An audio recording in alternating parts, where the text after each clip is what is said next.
Are you setting healthy boundaries in your relationships, or are you unintentionally building walls that keep love out? So I saw my friend the other day, and she's going through a breakup.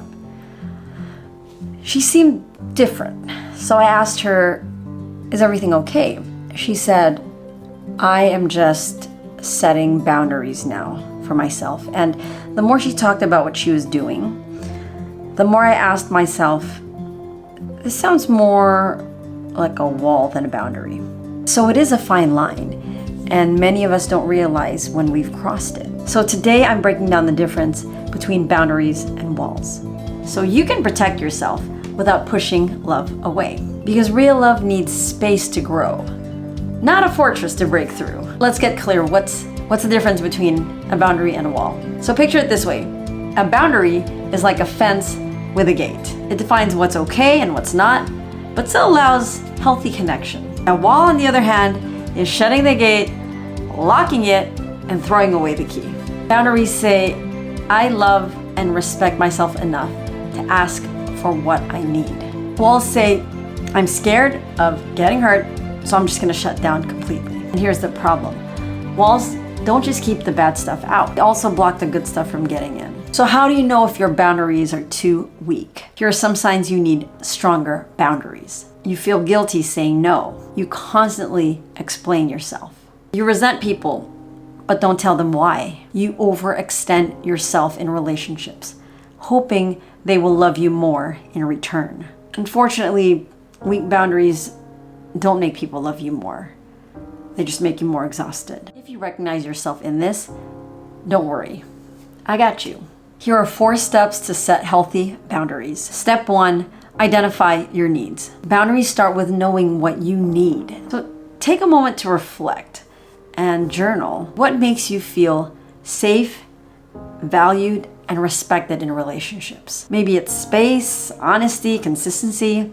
Whatever it is, name it. Number 2, clearly express your boundaries. People aren't mind readers, so you need to be clear about your limits. Instead of saying, I hate it when you do that, try something like, I feel uncomfortable when that happens, and I need, and insert the boundary that you need. Again, space, time, more communication, honesty, and so on. It's direct, but it's not aggressive. 3, stay consistent. Have you ever set a boundary, but then you backtrack because you feel bad? Okay, we've all done it. I've done it. The problem is, every time you do, you teach people that your boundaries aren't real. So stand firm because your needs matter. 4, respect their boundaries too. So a relationship is a two-way street. Just like you need space and respect, so does your partner or your friend. If they say something like, I need time for myself tonight, respect that. Boundaries aren't just about protecting you. They're about building a relationship that feels good for both people. Okay, some of you are probably wondering, how do you know if you're setting boundaries or just building walls? Walls come from fear and from past pain. And if you've been hurt before, it's easy to think, I will never let anyone close enough to hurt me ever again.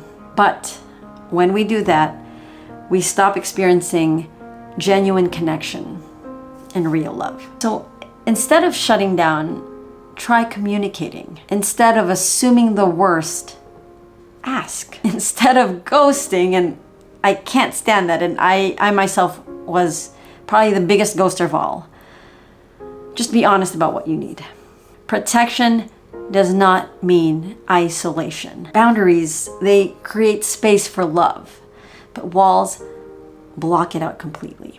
Don't let fear make that choice for you. Healthy love starts with healthy boundaries. Boundaries don't push people away.